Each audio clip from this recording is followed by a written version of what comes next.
कोमलांगं सीता समारोपितवामभागम्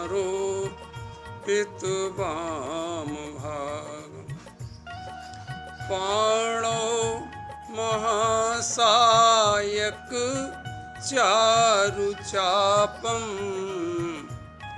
नमामि रामं रघुवंशनाथं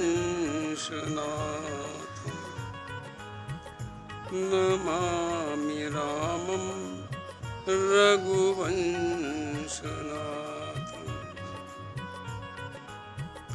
जनकसुता जगजननी जानकी अतिशय प्रिय करुणा निधान की अतिशय प्रिय करुणा निधान की ताके जुगपद कमल मनावो जासु कृपा निर्मल मति पावो निर्मल मति पावो निर्मल मति पावो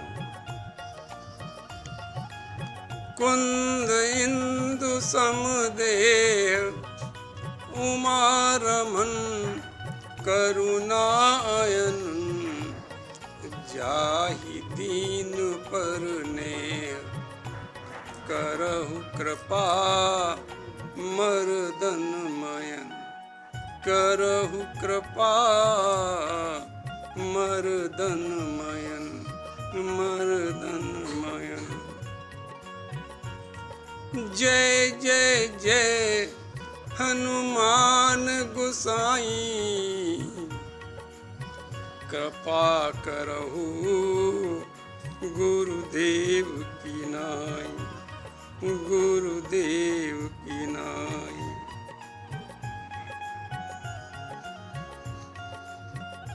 श्री राम जय जय राम श्री राम जय जय राम श्री राम जय जय राम श्री राम श्री राम जय जय राम श्री राम जय राम श्री राम जय जय राम।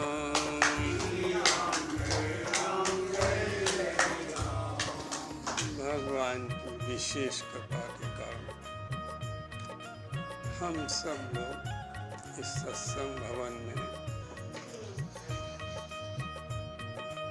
रामचरितमानस के बालकांड में याज्ञवल्क्य और भरद्वाज के संवाद को सुन रहे हैं। याज्ञवल्क्य जी ने भरद्वाज की प्रश्न के समाधान में शिव जी ने जो पार्वती को कथा सुनाई वो सुनाई। माता पार्वती ने भगवान शिव से लीला के 8 प्रश्न किए।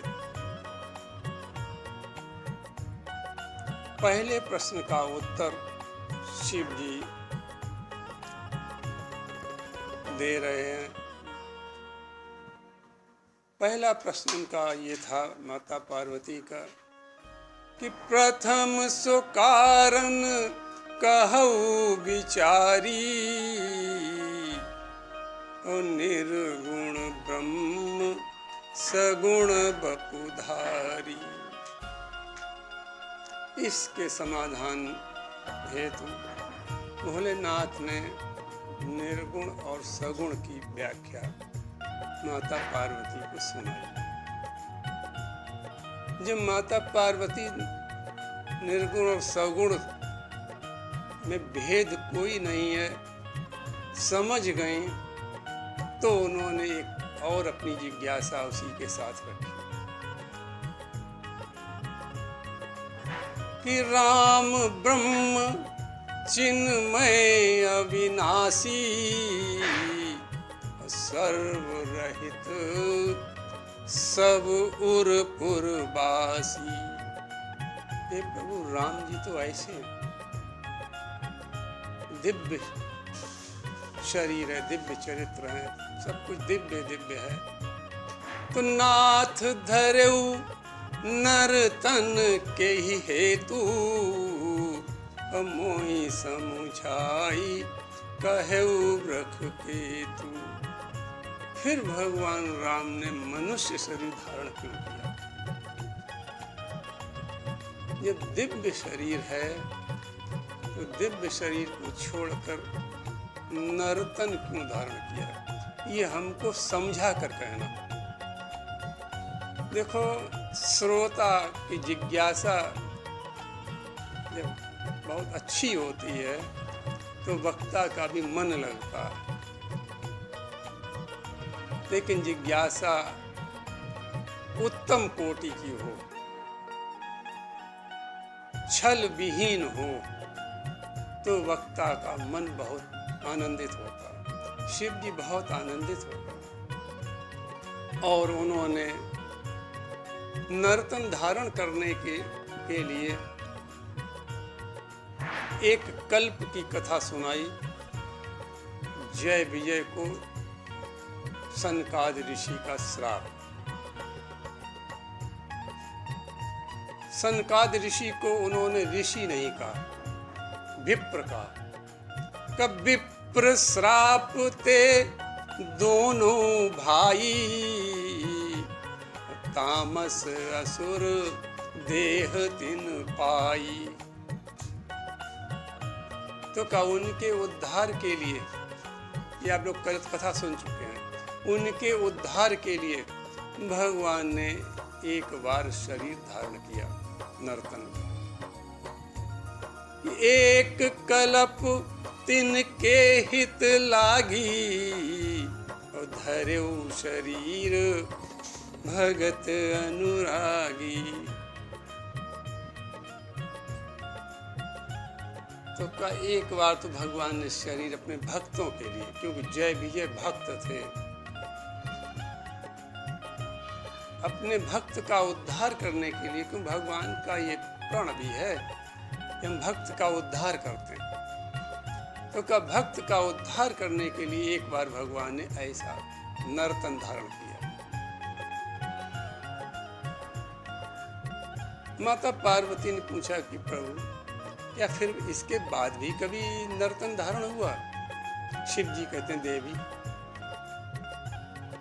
एक बार देवताओं के हित के कारण भगवान को शरीर धारण करना पड़ा। एक कलप सुर देखी दुखारे, समर जलंधर सन सब हारे। शिव जी कहते हैं, देवी, एक बार क्या हुआ कि 33 करोड़ देवता एक जलंधर दैत्य से हार गए। कोई संग्राम में उसको जीत नहीं सका। 33 करोड़ देवता नहीं जीत सके। तो भगवान को उन देवताओं पर देखकर, उनकी दशा देखकर बड़ा भगवान दुखी हुए कि देवता तो हमारे अधीन रहते हैं, और देवताओं ने भी प्रार्थना की, तो देवता तो हमारे अधीन रहते हैं, ये बहुत दुखी है। और भगवान का एक प्रण है भाई कि आपको दुखी नहीं देख सकते हैं अगर आप उनकी भक्ति करते हैं। आप देखें, ये अनुभव करने की बातें हैं कि जब आप दुखी हो तो आप परमात्मा से जुड़ जाएं। देखो, जिसको भी आप, जिसके भी आराधक हों, ऐसा नहीं राम जी के ही, आप कृष्ण जी के तो कृष्ण से जुड़ जाएं, दोनों एक हैं। आपकी समस्या का समाधान निश्चित किसी न किसी रूप में होगा। ये अनुभव करें आप, समाधान निकल आएगा, समाधान आपको मिलेगा, क्योंकि भगवान अपने भक्त के दुख को कभी देख ही नहीं सकते हैं। तो देवताओं को जब दुख देखा तो रहा नहीं गया, तो कहा एक कलप सुर देखी दुखारे, और समर जलंधर सन सब हारे। सब देवताओं को हारा हुआ देखकर भगवान ने उनका दुख दूर करने के लिए प्रतिज्ञा की। माता पार्वती ने पूछा, सब देवता हार गए, तो आप तो देवताओं में महादेव हैं, तो आपने क्या उपाय किया? शिव जी कहने लगे, हम भी लड़ने गए कि शंभु कीन संग्राम अपारा, धनुज महाबल मरई न मारा। अब देखे कैसा शक्तिशाली था शिव जी से संग्राम, कैसा हुआ का अपारा, बहुत वर्षों तक हुआ, लेकिन वो धनुज महाबल मरई न मारा।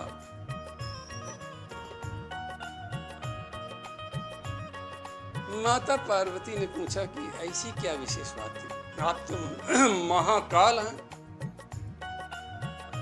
तो शिव जी ने कहा, हम उसको मारना ही नहीं चाहते थे। क्यों? ये तो बड़ी ताज्जुब की बात है कि आपके देवता दुखी है और आप उसे मारना नहीं चाहते। कहा, हाँ देवी, एक बहुत बड़ा इसके पीछे कारण है कि परम सती असुराधिप नारी, तेहि बल ताहि न जीतहि पुरारी। कहा उसकी स्त्री वृंदा अरे परम सती थी, इस कारण हमने उसके सतीत्व का निर्वाह किया, इसलिए मारा नहीं उसको। युद्ध तो करते रहे, लेकिन सतीत्व उसका जो है, उसका फिर परिणाम क्या होगा? फिर लोग सतीत्व को स्त्रियां माताएं पालन क्यों करेंगी जब उससे कुछ लाभ नहीं मिलेगा? तो उसकी स्त्री वृंदा परम सती थी, सती ने परम सती थी। आप सोचेंगे, यहाँ एक प्रश्न खड़ा होता है कि दैत्य की स्त्री परम सती, ये पूर्व जन्म की बातें हैं सब। पूर्व जन्म में इन लोगों के जन्म बड़े अच्छे थे, श्राप के कारण ये दैत्य बने। और वैसे तो जलंधर तो शिव जी का ही कोप है, शिव जी के कोप के से ही इसका जन्म हुआ जलंधर का। इसको जल में डाल दिया गया, फेंक दिया, कोप को फेंक दिया गया, वहाँ एक पुत्र के रूप में खड़ा हो गया। और इतना शक्तिशाली था ये कि ब्रह्मा जी, जब समुद्र देवता ने ब्रह्मा जी को दिया कि लो ये पुत्र है ये गोद में, तो ब्रह्मा जी की इसने दाढ़ी बड़ी जोर से खींच ली, ब्रह्मा जी के आंसू निकल आए। इतना ये बचपन से ही दैत्य बलवान हुआ। तो शिव जी से के कोप से इसका जन्म हुआ। और इसकी पत्नी वृंदा तो बहुत पूर्व जन्म भी इसका बहुत अच्छा था। ये तो देवलोक की कन्या थी, देवलोक में थी, लेकिन राधा जी की कुछ से थोड़ी असंतुष्टता राधा जी को हो गई, तो उन्होंने इसको श्राप दे दिया, इसलिए इसको धराधाम पर आना पड़ा। तो पूर्व जन्म से ही एक बात निश्चित मान लें कि यदि हमारा पूर्व जन्म अच्छा है तो हमारा मन लगेगा भगवान की कथा में, और उसका परिणाम अगला जीवन फिर अच्छा बन जाएगा। इसलिए हम बार बार कहा करते, चाहे कितना भी समय की आपको दिक्कत हो, लेकिन भगवान की कथा जरूर सुनो, क्यों? अगर अगला जीवन बनाना है तो। पिछला तो अच्छा था, तो इसलिए आज यहाँ सुन रहे हो, और इस सुनने का परिणाम अगला जीवन अच्छा होगा। तो इसलिए ये शिव जी कहते हैं, देवी इसकी स्त्री वृंदा जो थी वो बहुत पतिव्रता थी, इस कारण से उसको हम मार नहीं रहे थे। सतीत्व का फिर फल क्या होगा? शिव जी ने भगवान का स्मरण किया, भगवान ने उस वृंदा के सतीत्व को नष्ट करने की योजना बनाई। कच्छल कर टार्यउ तासु व्रत, प्रभु सुर कारज कीन, जब ते ही जान्यउ मरम, श्राप कोप कर दीन। भगवान ने छल से वृंदा का पतिव्रत धर्म नष्ट किया।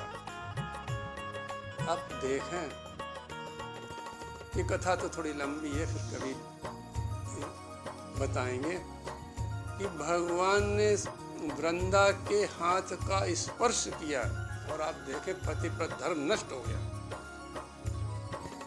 आज थोड़ा सोचने की बात है, थोड़ा कि जो हमारे यहाँ माताएं देवियां पाश्चात्य सभ्यता का अनुकरण आंख बंद करके कर रही हैं, उनकी तो संस्कृति वैसी है। हमारी संस्कृति तो पतिव्रत धर्म की है। सोचो, जब धोखे से हाथ का स्पर्श हुआ भगवान, तो पतिव्रत धर्म नष्ट हुआ, और फिर जान के अपराध हम करें तो क्या हाल होगा? कौन सी व्यवस्था हमको मिलेगी दंड की? इसलिए रामचरितमानस बहुत सुनने का ग्रंथ है देवियों के लिए, कन्याओं के लिए खास तौर से, और युवाओं के लिए। भगवान ने छल से, भगवान ने कभी किसी को अपने रूप से नहीं छला।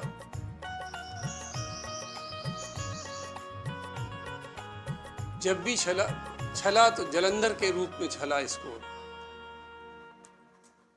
नारद के प्रसंग में आप देखेंगे भगवान ने विष्णु रूप से नहीं, राजपुत्र बनकर विश्वमोनी की माला स्वीकार की। तो भगवान ने कभी भगवान बनकर किसी के साथ छल नहीं किया। तो यहाँ भी छल कर टार्यउ तासु व्रत, देवताओं के हित के कारण उसके पतिव्रत धर्म को भंग किया। जैसे पतिव्रत धर्म भंग हुआ और जलंधर का शिव जी ने वध कर दिया, उनको मौका मिल गया। क्योंकि जलंधर दैत्य था, और दैत्य का कार्य जो है दैत्य जैसा ही होता है। शुभ कार्य तो दैत्य करते ही नहीं, सारे अशुभ कार्य ही करते हैं ये। तो इसलिए उसका वध करना भी उचित था। तो इस प्रकार, और फिर भगवान ने उसको जन्मा भी दिया कि तुम्हारे साथ हमने छल किया। देखो, भगवान के मर्म को जब तक भगवान नहीं जन्माते हैं तब तक कोई जान नहीं सकता। वाल्मीकि जी ने देखो क्या कहा कि विधि हरि शंभु न चावन हारे, तेऊ न जाने मर्म तुम्हारा, और तुम्हीं को जानन हारा। जब ब्रह्मा विष्णु महेश नहीं जान सकते तुम्हारे मर्म को, तो कौन जान सकता? और वहीं केवट जो अनपढ़ था, कही तुम्हार मर्म मैं जाना। क्यों? भगवान ने जिसको जन्मा दिया वही जान सकता भगवान को। अरे महाराज दशरथ नहीं जान पाए, भेद बुद्धि में बने रहे। तो कहा कि भगवान ने उसको फिर जन्मा भी दिया जिससे कि श्राप मिल जाए और इसको भी संतोष हो जाए। तो इसलिए भगवान ने ऐसी व्यवस्था की कि वो जान गई और उसने श्राप दे दिया। भगवान को जड़ होने का श्राप दे दिया है, तुम जाओ शालिग्राम के रूप में नर्मदा में पड़े रहोगे।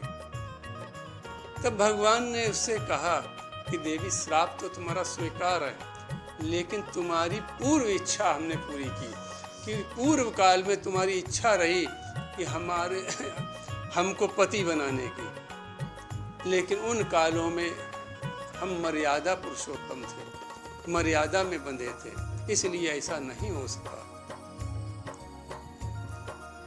इस व्यवस्था के अंतर्गत इस काल में जो है हमने ये तुम्हारी इच्छा पूरी की, और तुमने हमको जो श्राप दिया है शालिग्राम का होने का, जड़ होने का, पत्थर होने का, तो हम तुम्हें आशीर्वाद देते हैं, क्योंकि तुम्हारा पूर्व काल बहुत अच्छा था कि जब तक तुम हमारे मस्तक पर नहीं बैठोगी, यानी इस नर्मदा नदी के किनारे जो वृक्ष होंगे वो तुलसी के रूप में होंगे, और तुम तुलसी के रूप में पहचानी जाओगी।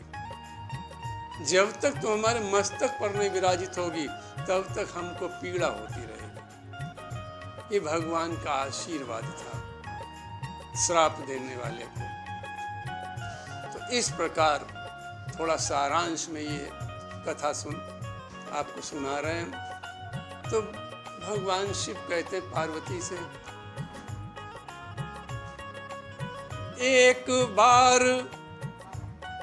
बार देवताओं को देखकर भगवान ने ऐसा किया, और भगवान को वृंदा के श्राप के कारण अवतार लेना पड़ा, क्योंकि वृंदा ने इसके साथ और भी श्राप दिया।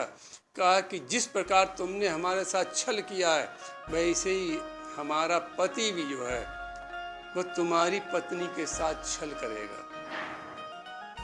तहाँ जलंधर रावण भयऊ, रनहत राम परम पद पर गयो। शिव जी कहते हैं देवी पार्वती वही जलंधर रावण बना और राम जी से युद्ध हुआ। राम जी ने उसका वध करके अपने लोक में भेजा, उसको सद्गति दी। इस प्रकार एक कल्प में भगवान का अवतार इस कारण से हुआ। माता पार्वती ने पूछा, क्या इसके बाद भी कोई भगवान का अवतार होगा? हाँ, इसके बाद भगवान का अवतार एक उनके भक्त के द्वारा श्राप देने से हुआ। माता पार्वती ने कहा, भक्त के श्राप देने से? कहा सुनो, अभी सुनोगी तो आश्चर्य में आ जाओगी कि नारद श्राप दीन एक बारा, एक कल्प ते लगी अवतारा। एक कल्प में भगवान का अवतार नारद जी के कारण हुआ। नारद ने श्राप दे दिया। जैसे नारद का नाम लिया तो गिरजा चकित भई सुनी बानी, नारद विष्णु भगत पुनि ज्ञानी। दो विशेषण कि भक्त भी हैं और ज्ञानी भी हैं। तो का कारण कवन श्राप मुनि दीना, का अपराध रमापति कीना। जब शिव जी के मुख से सुना कि नारद श्राप दीन एक बारा, पार्वती जी तो आश्चर्य में पड़ गई। तब भोलेनाथ क्या कह रहे, भूल तो नहीं गए कहीं? नहीं देवी, नारद ने श्राप दिया। नारद का अर्थ है जिसका ज्ञान कभी रद्द ना हो, नारद जिसका ज्ञान कभी फेल ना हो। जिसको ज्ञान दे दिया वो भक्त बन गया, जिस पर कृपा कर दी उसे भगवान ने कृपा कर दी उस पर। देखो, जयंत पर किसी ने कृपा नहीं की, उसके पिता इंद्र ने बैठने नहीं दिया, ब्रह्मलोक शिवलोक कहीं सब जगह गया, लेकिन उसको कहीं शरण नहीं मिली। लेकिन नारद ने देखा तो नारद ने युक्ति बता दी और कल्याण हो गया। तो नारद ने जिसको, ध्रुव को नारद ने ही तो युक्ति बता दी, भगवान का दर्शन हो गया। का ऐसे नारद जिनका जो बहुत ज्ञानी भी हैं। जिनका ज्ञान कभी रद्द नहीं होता। पार्वती कहती नारद ने श्राप दिया। आश्चर्य में पड़ गई कि नारद तो भगवान विष्णु के भक्त हैं और फिर ज्ञानी भी है, और हमारे तो गुरु हैं, पार्वती के गुरु हैं नारद जी। अब देखें इस प्रसंग में गुरु के प्रति निष्ठा कितनी पार्वती की, गजब की निष्ठा। कह रही हैं कि कारण कवन श्राप मुनि दीना। हे भोलेनाथ, श्राप तो क्रोध से होता है, जब तक क्रोध नहीं हुआ श्राप निकल नहीं सकता। और हमारे गुरु ज्ञानी भी हैं, भक्त भी हैं। भक्त को क्रोध आता नहीं, ज्ञान से क्रोध समाप्त होता, ज्ञान से क्रोध समाप्त होता। क्योंकि क्रोध आता कब? अज्ञान से, और ज्ञान अज्ञान को समाप्त करता है। तो आप पार्वती की निष्ठा देखें कि का अपराध रमापति कीना। अरे रमापति यानी विष्णु, अरे विष्णु ने क्या अपराध किया जो हमारे गुरु को श्राप देना पड़ा? ये नहीं कह रही हैं गुरु के प्रति निष्ठा देखो, ये नहीं कह रही नारद जी ने कोई अपराध किया। हाँ, क्यों? गुरु की निष्ठा। गुरु में दोष कहीं दिखाई देता? अरे गुरु में दोष दर्शन नहीं होता। गुरु भी हम लोगों की तरह ही कार्य करता, सब सांसारिक सारे कार्य करता, लेकिन शिष्य कभी उसमें दोष नहीं देखता। गुरु गृहस्थ भी होता। भक्त माल के तो 80% संत गृहस्थ हैं और 20% विरक्त हैं।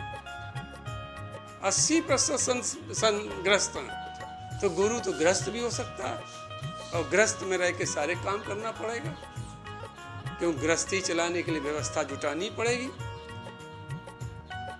तो कभी शिष्य जो है दोष दर्शन नहीं देखता। अगर दोष दर्शन देखता अपने गुरु में तो वो शिष्य नहीं, और उसका न तो फल मिलना उसे फिर गुरु का।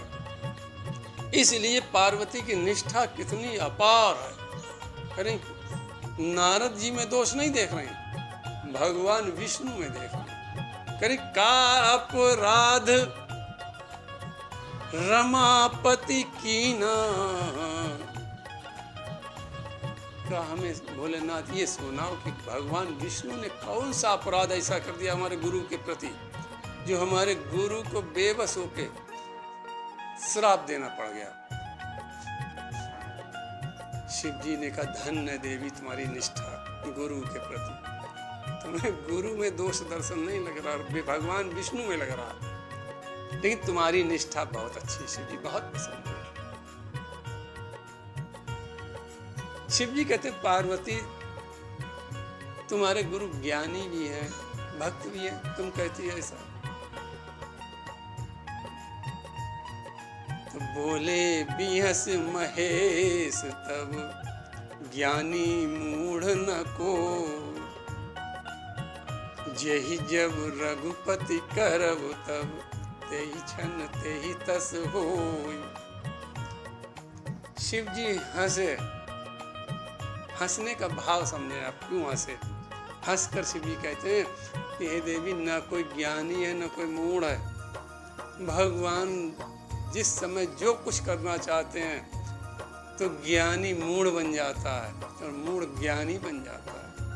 देखो नारद ज्ञानी थे लेकिन मूढ़ बन गए, और ध्रुव मूढ़ थे ज्ञानी बन गए। जैसे भगवान ने गाल में शंख छुआया, अरे ध्रुव जी तो स्तुति करने लगे। सोचो ध्रुव जी कौन सी कक्षा में पढ़े? ध्रुव जी की स्तुति बड़ी गजब की, भागवत में बड़ी गजब की स्तुति है। पढ़ना ध्रुव जी की स्तुति, बड़ी प्यारी स्तुति है। तो भगवान की कृपा से ध्रुव जी तो ज्ञानी बन गए और नारद जी मूढ़ बन गए। तब भगवान जिस समय जो करना चाहते वही होता है। हंसने का कारण संत महात्माओं ने बहुत से बताया कि शिव जी हंसे क्यों। पहला कारण तो यह है कि भगवान की माया की प्राबल्यता तो देखो, कैसी माया भगवान की प्रबल है कि नारद जैसे ज्ञानी को भी मूढ़ बना दिया। दूसरा कारण भगवान शिव हंसे, उसका दूसरा कारण है कि पार्वती तुम भी तो ज्ञानी थी, तुम भी तो सती काल में ज्ञानी थी, क्या ज्ञान की कोई कमी थी तुम्हारे पास? लेकिन तुम भी तो मूढ़ बन गई थी, तुमने भी तो मूढ़ बनकर परीक्षा ली और इतना सब दुर्गति पाई। फिर क्या तुम्हारे ज्ञान में कमी थी कुछ? इसलिए हंसी आई। तीसरा कारण भगवान भोलेनाथ का हंसने का ये है कि क्या गजब की माया की प्राबल्यता है। विधि हरि शंभु नचावन हारे का हम शिव जी कहते हम भी माया के बस होकर नाच चुके, और कामदेव को कहने का मौका तो मिल ही गया। ब्रह्मा का ज्ञान कहाँ गया? कृष्णावतार में भगवान को ग्वाल वालों के साथ जूठा खाते देखकर। पूरी कथा तो आप लोग भागवत की जानते हैं। ब्रह्मा का ज्ञान कहाँ गया उस समय? ब्रह्मा क्या कोई कम ज्ञानी है? लेकिन नहीं, भगवान जब जिससे जो कराना चाहते हैं वो उससे कराते हैं। भगवान की माया की प्रबलता है। इसलिए शिव जी हंसकर कहते हैं, देवी ज्ञानी मूढ़ न कोई ज्ञानी न कोई मूढ़ है। भगवान जिस समय जिससे जो कराना चाहते वही करवाते हैं उससे। माता पार्वती ने और जिज्ञासा प्रकट की कि कैसे हमारे गुरु जो ज्ञानी थे वो मूढ़ कैसे बन गए, कैसे उनका ज्ञान जाता रहा, कैसे उनको क्रोध आया, क्योंकि श्राप बिना क्रोध के हो नहीं सकता। और आपने कहा श्राप दिया, नारद श्राप दीन एक बारा, आपने कहा श्राप दिया। तो क्या कारण बना, कैसे हमारे गुरु को क्रोध आया? शिव जी कथा सुनाते कहते, देवी सुनो, एक बार नारद जी हिमालय की ऊपर से गुजर रहे थे, तो हिमगिर गुहा एक अति पावन, बह समीप सुरसरी सुहावन, निर्खत शैल सर विपिन विभागा, भयउ रमापति मन अनुरागा, भयउ रमापति अति अनुरागा। तो सुमिरत हरि श्राप गति बाधी, सहज विमल मन लागी समाधि। देवी नारद जी एक बार हिमालय की उपत्यका से गुजर रहे थे, बड़ा रमणीक स्थान था। शैल को देखा, इतना सुंदर शैल है। गंगा जी को देखा कि गंगा जी कलकल कलकल करके बह रही हैं, तो स्मरण आया कि ये तो हमारे प्रभु के चरण से निकली है। भगवान विष्णु के चरण से गंगा जी निकली है, तो भगवान के चरणों का ध्यान होने लगा। पर्वत और वृक्षों को देखा तो कहा ये सब इनकी उत्पत्ति करता तो हमारे भगवान ही है, कि सृष्टि में जो कुछ है वो सब भगवान की कृपा से है। ऐसा भगवान का स्मरण, भगवान की कृपा को स्मरण करते करते नारद के का मन जो है बिल्कुल विमल हो गया। यानी उन्हें अब संसार की कोई भी सुधि नहीं रही। जब जीव संसार की सुधि भूल जाता तभी मन विमल हो जाता। नारद को का मन विमल हो गया, और उस विमल मन में नारद का श्राप भगवान के भजन के कारण काम नहीं कर सका। नारद को 2 श्राप हैं, आप लोगों को अभी तक एक ही श्राप मालूम होगा।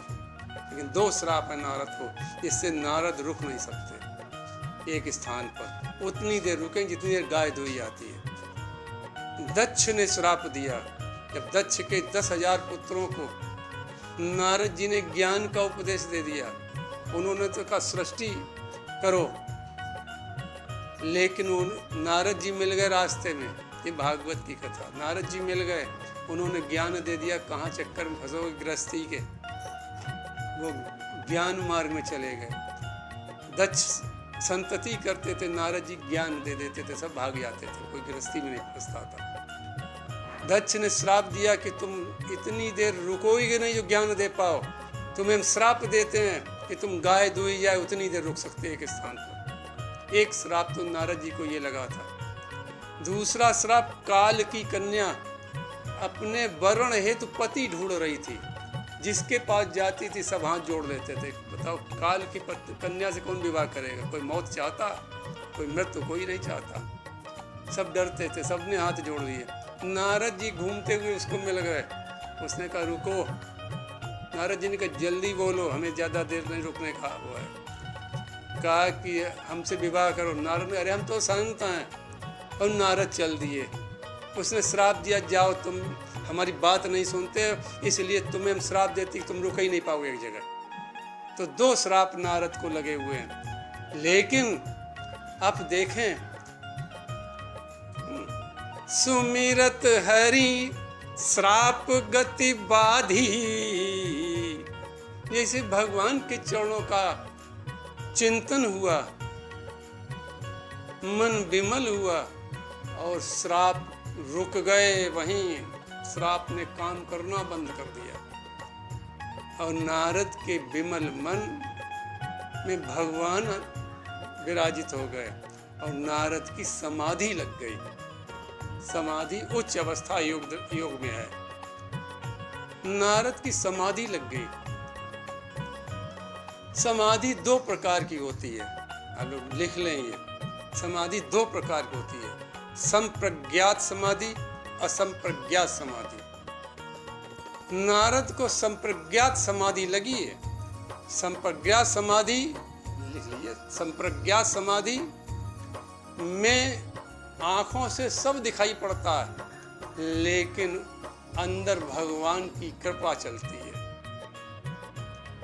इसलिए स्मरण होता रहता। आंखों से सब दिखाई पड़ेगा, कौन क्या कर रहा, सब कुछ आंखें खुली होगी, लेकिन भगवान का चिंतन परम स्थिति पर होगा। और असंप्रज्ञात स्थिति में, समाधि में, शरीर में चेतनता बाहरी दृश्य देखने की नहीं रहती है, जड़वत शरीर हो जाता है, उसमें पता ही नहीं चलता बाहर क्या हुआ। तो नारद को संप्रज्ञात समाधि लगी। नारद की आंखें खुली थी, बाहर के दृश्य देख रहे थे, लेकिन भगवान का भजन के प्रताप से नारद समाधि में आ गए। नारद की जब ऐसी समाधि देखी तो मुनि गति देख, आप नहीं, मुनि गति देख सुरेश डराना। और कामे ही बोल कीन सन्माना, कि सहित सहाय जाऊ मम हेतु, और चले हर्ष ही जलचर केतु। नारद की जो समाधि देखी, सुरेश माने इंद्र डर गया कि मालूम पड़ता हमारा इंद्रलोक लेने के लिए बाबा समाधि लगा रहे हैं, और इसलिए और डरा कि इनको तो 2-2 श्राप लगे हैं फिर भी रुक गए। ये तो ताज्जुब है सृष्टि में। ये सृष्टि में बहुत विशेष बात हुई कि श्राप ने काम नहीं किया। इससे नारद को कभी अखंड समाधि लग ही नहीं पाती थी, लेकिन आज अखंड समाधि लगी हुई है। तो मुनि गति देख सुरेश डराना, इंद्र डर गया और उसने कामदेव को बुलाया। देखो, जब कोई बड़ा आदमी बुलाता छोटे आदमी को, तो वो छोटा आदमी अपना बड़ा सौभाग्य समझता उस दिन। अरे भाई आज तो हमें देखो सेठ जी ने बुलाया, बड़ा सम्मान अपना समझता है। कामदेव ने बड़ा अपना सम्मान समझा कि आज इंद्र जो 33 करोड़ देवताओं का स्वामी है उसने बुलाया हमें। कामदेव गया, बड़ा सम्मान किया कि उससे तो काम निकालना, बड़ा सम्मान किया। और फिर उसके बाद उससे विनती की कि सहित सहाय जाओ मम हेतु, हमारे कारण भैया तुम अपनी जितनी सहायता करने वाले हैं सबको सहायकों को ले जाओ। कामदेव ने पूछा कहाँ ले जाएं? का नारद समाधि लगाए बैठे और उनकी समाधि भंग कर दो, हमारे कारण ऐसा करो, हमें लगता है ये हमारा लोक लेना चाहते हैं। तुलसी बाबा ने बहुत गजब की चौपाई लिखी कि सोना सीर मन मोह अस त्रासा, सुना सीर इंद्र को कहते हैं कि सोना सीर शब्द लिख लो, सुना सीर इंद्र को कहते, मिलेगा नहीं सब। सुना सीर मन मोह अस त्रासा, चाहत देव ऋषि मम पुरवासा, का हमें लगता कि देव ऋषि नारद हमारा इंद्रलोक लेना चाहते, इसलिए क्योंकि तपस्या का फल तो मिलना ही मिलना होता। कहीं ऐसा न हो ये तपस्या कर रहे हैं और भगवान प्रकट हो और ये मांग दें कि सबसे इंद्रलोक बहुत सुखकारी लोक है, बहुत सुख है वहाँ, अरे बड़े सुख हैं वहाँ। तो का ऐसा न हो कहीं इंद्रलोक मांग दे तो हमारा क्या होगा? ये सुख वैभव हम भोग रहे हैं वो फिर कैसे मिलेंगे? तुलसी बाबा ने क्या अपना मत लिखा कि जे लोलुप कामी जग माही, कुटिल काक एव सब ही डराई, का जिनमें दो अवगुण हैं, लोभी लोलुपता। लोलुपता आप लोग जानते हैं, लोलुपता माने है कि छोटी चीज के लिए बड़ी खूब नहीं, आजकल की भाषा में बटरिंग शब्द है वो का लोलुपता का। ऐसे दो अवगुण होने, ये अवगुण है, ऐसे अवगुण वाले व्यक्ति कुटिल काक, कुटिल कौवे की भांति सबसे डरते हैं। कौवा बैठा हो आप निकलो उड़ जाएगा, आप नीचे कुछ भी ईंट ना पड़ी, आप नीचे हाथ उठा करो वो डर जाएगा। तो कज्जे लोलुप, जो लोलुपता जिनके अंदर,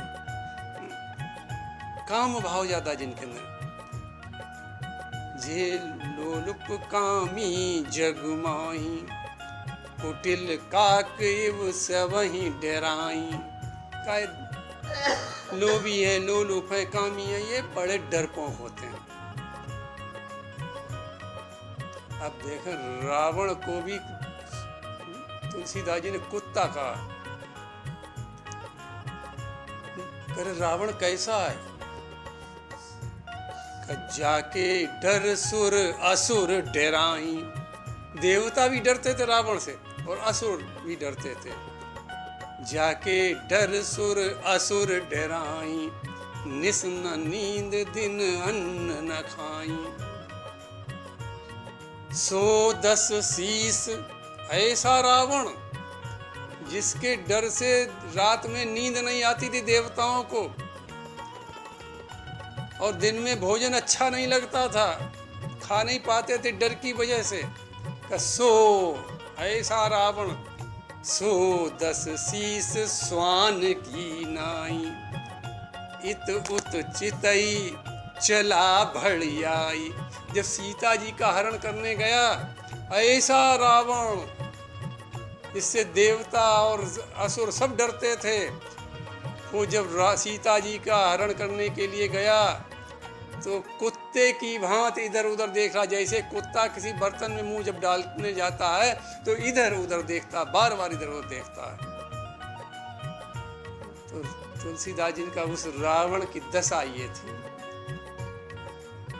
इम कुपंथ पग देत खगेसा, रहे न तेज तन बुद्धि बल लेसा। इस प्रकार संसार के जीव को एक शिक्षा दी तुलसीदास कि इस प्रकार कोई कुपंथ का रास्ता जब अपनाता है, किसी माता बहन के साथ ऐसा व्यवहार करने की सोचता है, तो उसके शरीर से तेज चला जाता है। अब देखें, दुष्ट व्यक्तियों के शरीर मुखमंडल पर तेज नहीं होगा, और कथा सुनने वालों के मुखमंडल चमक रहे होते हैं, तेज होता है, बल शरीर में नहीं होता, इनके शरीर से चला जाता है कुपंथ का जैसे ही रास्ता अपना। रावण की स्थिति देखो कि रावण कुत्ता है और कहीं इंद्र भी कुत्ता है। सूख हाड़ लय स्वान जी, सूख हाड़ लय स्वान जी, भाग सूख हाड़ लय भाग जी, स्वान निरख मृगराज, छीन लेत जनु जाड़ जड़, जानु जड़, तिम सुर पतई न लाज। का इंद्र कौन है? के कुत्ता, स्वर की संपदा हड्डी है, का कुत्ता एक हड्डी को लिए जा रहा, और उसने सिंह को देखा, शेर को देखा, तो सोचा ऐसा ना हो ये हड्डी छीन ले हमारी, जबकि सिंह अपने पुरुषार्थ से शिकार करता है, ताजा मांस खाता है, लेकिन कुत्ता का विचार क्या है कि ये हमारी हड्डी न छीन ले कहीं। इसी प्रकार क्या का नारद जी, क्या का नारद जी सिंह हैं, अपना पुरुषार्थ करते हैं नारद जी, लेकिन और इंद्र क्या का कुत्ता है, स्वर्ग का राज हड्डी है। अरे उस हड्डी के पीछे जो सिंह नारद के पास समाधि लगी हुई है, तो सिंह अपनी पुरुषार्थ करता है, लेकिन आज इंद्र कैसा डरपोक है, ये सोचता है कि इस समाधि के बदले में कहीं हमारी स्वर्ग की संपदा रूपी हड्डी न चली जाए। तो इसलिए इंद्र को भी गोस्वामी जी ने कुत्ता बता दिया और रावण को भी कुत्ता बता दिया। सूखी हड्डी में रस नहीं होता, कुत्ता उसको चबाता है, दांत से उसके खून निकलता है, लेकिन उसको मालूम पड़ता है कि हड्डी से खून निकल रहा है। तो इसलिए गोस्वामी कहते इंद्र की स्थिति ये हो गई। सुना सीर मन मऊ वस त्रासा, चाहत देव ऋषि मम पुरवासा।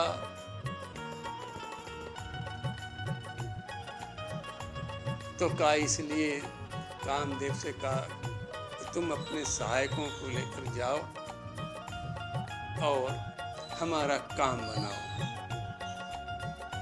यहाँ कामदेव चले हर्ष ही है, बड़ा प्रसन्न होकर चला। अरे समाधि क्या होती है? शिव से तो डरा था कि हमारी मृत्यु मरण ध्रुव सत्य हमारा, निश्चित मरेंगे हम। लेकिन नारद की समाधि में कहा बड़ा हर्ष हुआ कि अभी गए, अभी आते तुम्हारा काम करके। हर्ष ही है जलचर केतु। कामदेव बड़ा प्रसन्न होके गया, कहा अभी समाधि तोड़वाते हैं।